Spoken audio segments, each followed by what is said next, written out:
Hello guys, this is Mark Marcelo from Filipino Tech Addict, and this is a video review of the Cherry Mobile Cosmos One Plus. This is a Cherry Mobile's 2015 flagship smartphone, and it's been a while since tayo makita ng flagship na smartphone from Cherry Mobile, because the last one was the Cherry Mobile Omega Infinity, and this is a very good phone. And you'll find out why. Anyway, let's run down with the specs first. Pasensya na, medyo may ubo ko, kaya medyo parang gargal yung boses ko. So meron siyang 2 GHz octa-core MediaTek 6595M processor. Tapos meron siyang 3 GB of RAM, very big, and 32 GB of internal storage plus additional 32 GB of expandable storage. At makikita natin sa likod, dual SIM din siya. So, if I'm going to remove this cover, it will reveal yung dual SIM and yung capabilities niya. So, ayan. So, expandable siya. Ito yung 32 GB, up to 32 GB of external memory. Sorry, kasama pa yung 32 GB of internal. Dual SIM siya, parang micro SD. Ay, parang micro SIM ang gamit. So I'm using a Globe SIM here and a Smart SIM here. And both SIM slots are LTE capable. 2,700 mAh ang battery niya, as you can see here. And it's running Android 4.4 KitKat. Sorry. So, babalik ko lang yung case. Wait lang.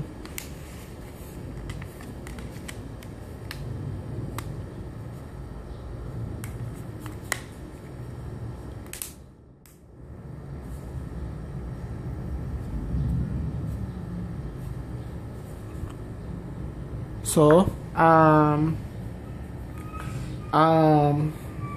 meron siyang 5.5-inch Full HD LTPS display, hindi siya IPS.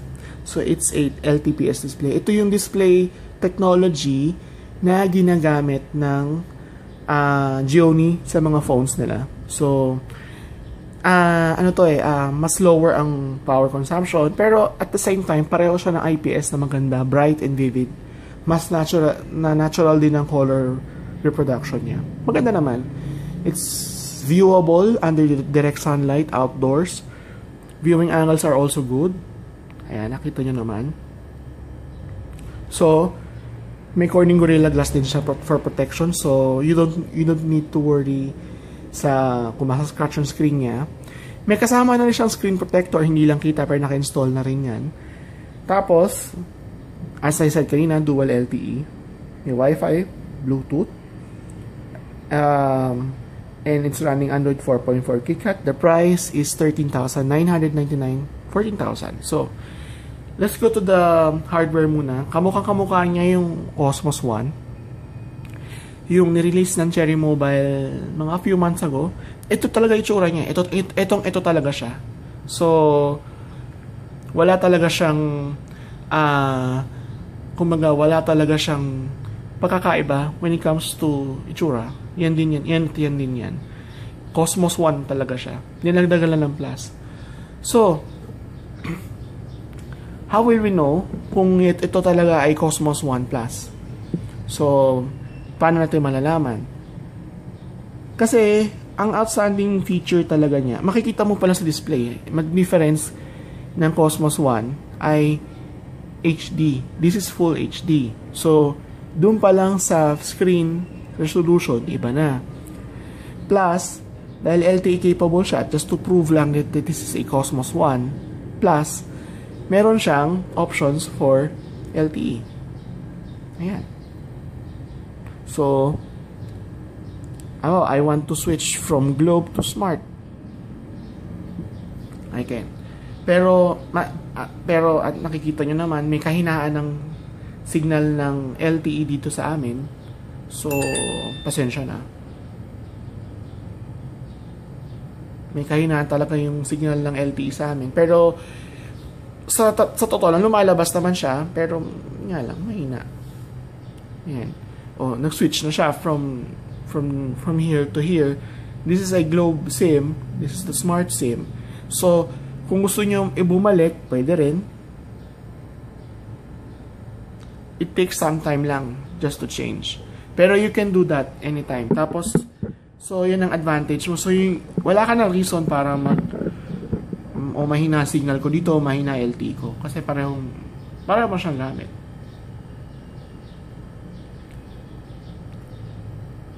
Yun, may LTE. Ayan. Just to prove lang na may LTE, ayan, 4G LTE na.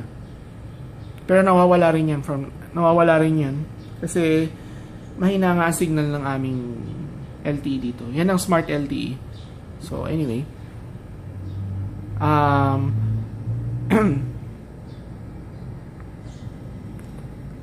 Let's go with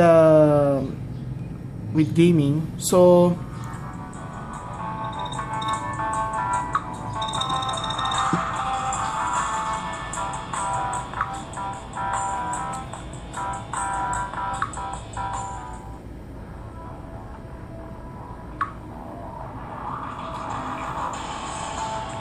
yan, para makapaglaro tayo.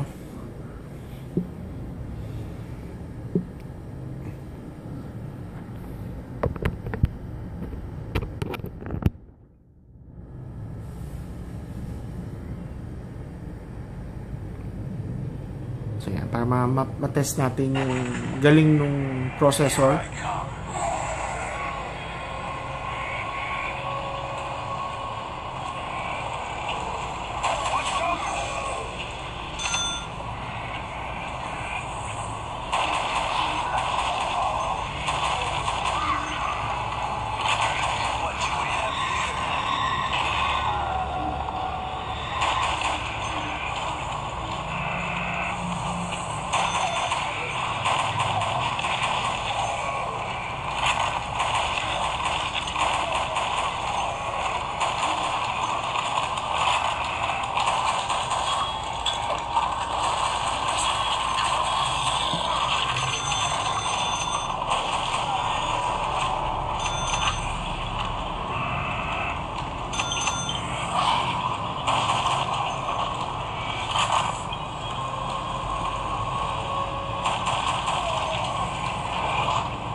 So, ayan, playing Dead Trigger.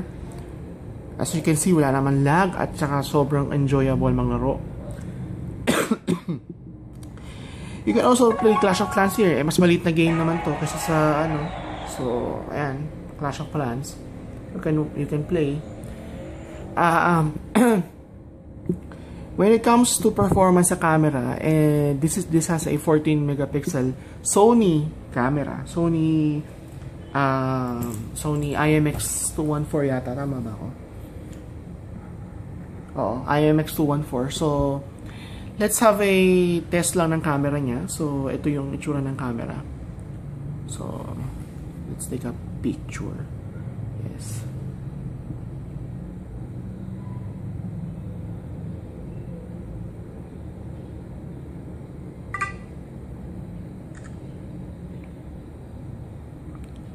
So, ayan.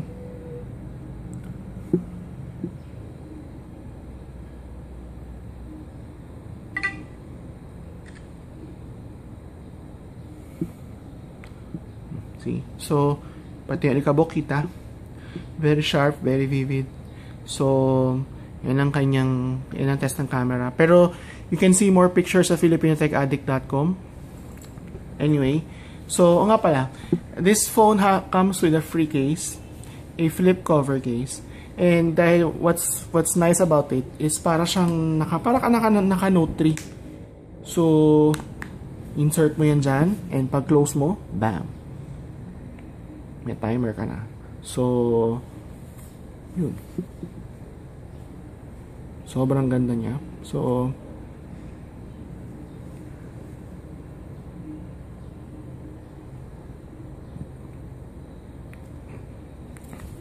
kaya ang ano ko lang, ang hindi ko lang masyadong type dito ay itong pinagkabitan nung front eh. Kasi parang transparent kasi hindi ko, tapos parang kinabit to. So parang wala lang, medyo awkward lang. Pero if you're not bothered with that, okay lang. Kasi gusto nila makita yung Cosmos tsaka yung Cherry Mobile. So added protection din yan for the chassis. Pero it's nice. Pero I don't really use flip covers. Hindi ko siya masyadong gusto. So anyway, pero kung ibibili ka kasama to, this is free. So anyway,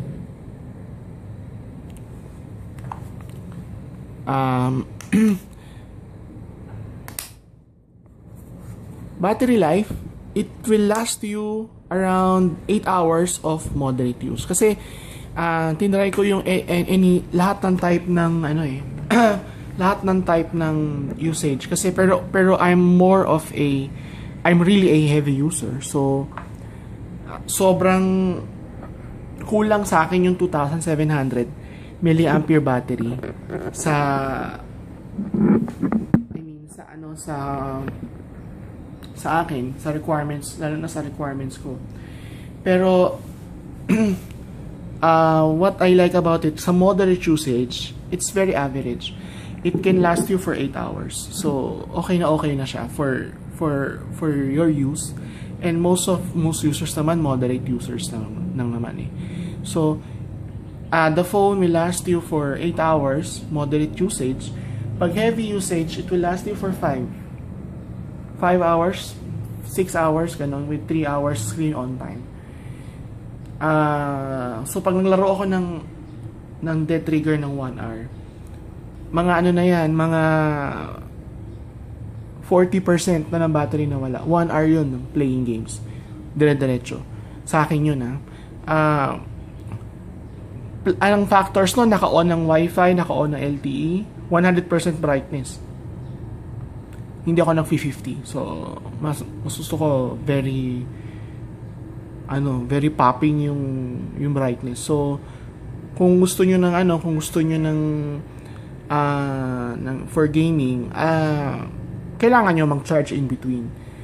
Well, if will charge you mga 1 hour, kayang-kaya naman yan eh. So, battery life for me is decent when it comes to moderate usage, and in which most of us are moderate users naman. So, okay to.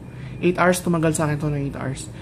8 hours with 20% battery yun Palagi kasi ang standard ko, pag nag-drop na ng 20% ang battery ng phone, for me, that is for me, it's time for me to charge. So, so, yung 20%, you can still use that Mga mga an hour pa or so. So, anyway, battery life good. Performance is excellent. I love it. Sobra kong gusto. The size is also good. Hindi siya heavy, hindi siya masyadong And nga pala, before anything else, kung mapapansin yung may dalawang button dito, the other one is a camera button and this is a power button. Most of the time, nami-mistaken ko to as a power button. Ang wish ko lang sana na-move siya dito.